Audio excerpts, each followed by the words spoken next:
Hi, ఎలా ఉన్నారు? అందరూ బాగున్నారా? ఈరోజు మనం దొండకాయ పచ్చడి ఎలా తయారు చేసుకోవాలో చూద్దాం. దానికోసం నేను 1/2 కిలో దొండకాయలు తీసుకొని శుభ్రంగా కడిగేసుకొని ఇలా కట్ చేసి పెట్టుకున్నాను రౌండ్ షేప్లో. స్టవ్ ఆన్ చేసుకొని కడాయి పెట్టేసుకొని కొంచెం ఆయిల్ వేసుకోండి. ఆయిల్ హీట్ అయిన తర్వాత ఒక 2 టేబుల్ స్పూన్లు పల్లీలు వేసుకున్నా.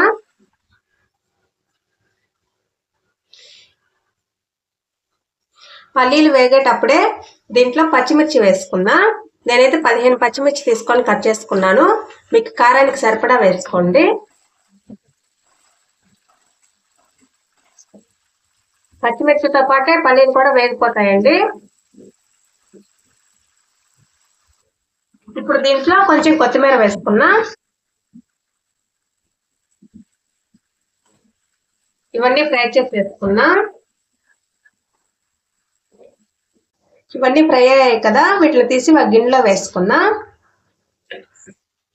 ఇప్పుడు దీంట్లో కొంచెం జీలకర్ర వేసుకున్నా. జీలకర్ర ఫ్రై అయింది కదా, ఇప్పుడు దీంట్లో కట్ చేసి పెట్టుకున్న దొండకాయ ముక్కలు వేసుకున్నా.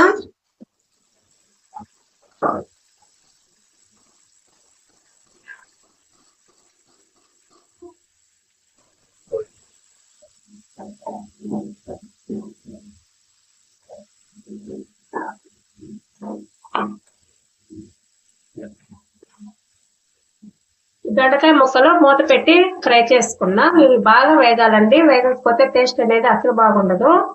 మూత తీసి చూపిస్తున్నాను. దొండకాయ ముక్కలు వేగిపోయాయి కదా, ఇప్పుడు దీంట్లో కట్ చేసి పెట్టుకున్న టమాటాలు వేసుకున్నాం. నేను పెద్ద సైజు 2 టమాటాలు తీసుకున్నాను, మీరు చిన్నవైతే 4 వేసుకోండి.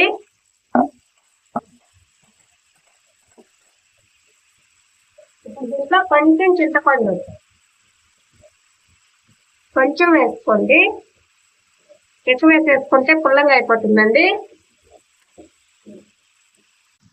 ఇప్పుడు దీంట్లో ఒక 1/2 టేబుల్ స్పూన్ పసుపు వేసుకున్నాం. ఇదంతా కలిపేసుకొని మూత పెట్టేసుకున్నాం. టమాటాలు మగ్గేంత వరకు వేయించుకున్నా. చూడండి, టమాటాలు కూడా మగ్గిపోయాయి కదా, ఇప్పుడు స్టవ్ ఆపేసుకున్నా. ఇప్పుడు మనం మిక్సీ వేసుకుందామండి. నేను ఫస్టే ఫ్రై చేసి పెట్టుకున్న పల్లీలు పచ్చిమిర్చి వేసుకొని ఉన్నాను. దాంతోపాటు ఒక 5-6 వెల్లుల్లి రెబ్బలు, రుచికి సరిపడా సాల్ట్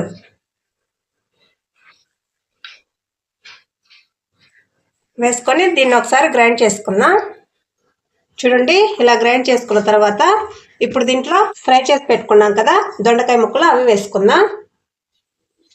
వీటిని ఇప్పుడు గ్రైండ్ చేసుకుందాం. మరీ మెత్తగా చేసేసుకోకండి, టేస్ట్ బాగుండదు. పలసిచ్చుకుంటూ మధ్య మధ్యలో కలుపుకుంటూ గ్రైండ్ చేసుకుందాం. ఇలా మధ్య మధ్యలో కలుపుకుంటూ పలసిచ్చుకోండి, అప్పుడే మన రోట్లో దంచుకుంటే ఎలా ఉంటుందో పచ్చడి అనేది అలా ఉంటుందండి. ఇప్పుడు దీంట్లో నేను ఒక ఉల్లిపాయ కట్ చేసి వేసుకుంటున్నాను.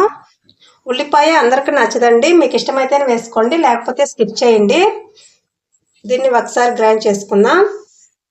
చూడండి, ఇలా కచ్చాపచ్చిగా గ్రైండ్ చేసుకోండి. దీంట్లో మనం ఉల్లిపాయ వేసాం కదా, అది తినేటప్పుడు పంటికి తగులుతుండే టేస్ట్ అనేది చాలా బాగుంటుందండి. చూడండి, ఎంతో టేస్టీగా ఉండే దొండకాయ పచ్చడి రెడీ అయిపోయింది. దీంట్లో నేను కొంచెం పోపు వేసుకుంటున్నాను. వేసుకోకపోయినా పర్లేదండి, టేస్ట్ అనేది చాలా బాగుంటుంది. ఈ దొండకాయ పచ్చడిని వేడి వేడి అన్నంలో వేసుకొని తింటే చాలా టేస్టీగా ఉంటుంది. వేరే కూర ఏం అవసరం లేదండి, అన్నం అంతా కూడా దీంతోనే తినేయచ్చు, అంత రుచిగా ఉంటుంది.